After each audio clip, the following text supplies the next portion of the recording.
নতুন আরও একটা ভিডিওতে সবাইকে স্বাগত জানাচ্ছি। আজকে পরন্ত বিকেলে চলে আসলাম একটি রেল স্টেশনে, আর সেটা হলো বাংলাদেশের গাজীপুর জেলার শ্রীপুর উপজেলার সাতখামাইর যে রেল স্টেশনটা। তো এখানে আসলাম, এতটাই নিরিবিলি এই রেল স্টেশনে, না আসলে আপনারা বুঝতেই পারবেন না। সম্ভবত অনেক দেরিতে এখানে ট্রেন আসে, সেই জন্য এই জায়গাটা অনেক নিরিবিলি। তো আমরা অপেক্ষা করতেছি যে একটি ট্রেন কখন আসবে। এই মুহূর্তে আমরা দেখতে পাচ্ছি একটি ট্রেন আসতেছে, আমরা অপেক্ষা করতেছি একটি ট্রেনের জন্য। ধীরে ধীরে আসছে, সম্ভবত এই ট্রেনটি চলে যাবে ময়মনসিংহর দিকে। বাংলাদেশ রেলওয়ে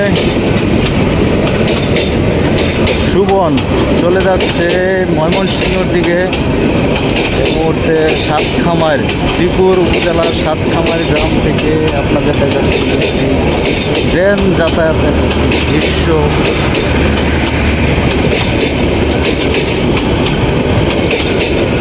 বাংলাদেশের গাজীপুর জেলার শ্রীপুর উপজেলার বর্মি ইউনিয়ন থেকে সাতখামাইর গ্রামে এই রেল স্টেশন। এখানে রেল সম্ভবত দাঁড়ায় না, কিন্তু চলে যাচ্ছে ময়মনসিংহের দিকে।